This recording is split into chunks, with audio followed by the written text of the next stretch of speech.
2009 সালে শ্রীরামপুর স্টেশন থেকে সামান্য দূরে একটি পুরনো ব্রিটিশ আমলের গোডাউন ছিল, যা বহু বছর ধরে পরিত্যক্ত অবস্থায় পড়েছিল।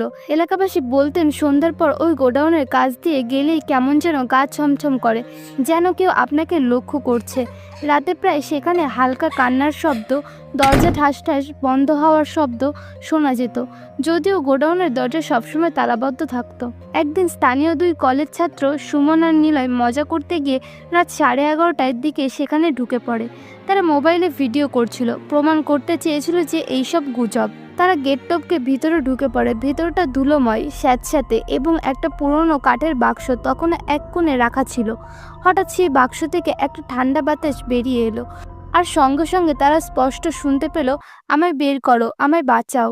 সুমন দৌড়ে পালাতে গিয়ে হোঁচট খায়। নিলয় তাকে টেনে তোলে, কিন্তু ঠিক সেই মুহূর্তে গোডাউনের দরজাটা বিকট শব্দ হয়ে বন্ধ হয়ে যায় অটোমেটিক। তারা চেষ্টা করেও দরজা খুলতে পারছিল না। ভিতরে গা শিউড়ে ওঠা এক নারী কণ্ঠের কান্নার শব্দ, আর দূরে দূরে যেন কারো পায়ের চুরির ঝনঝনি শুনতে পাচ্ছিল। প্রায় 20 মিনিট পর হঠাৎ দরজাটা নিজে নিজেই খুলে যায়। তারা দৌড়ে বের হয়ে আসে।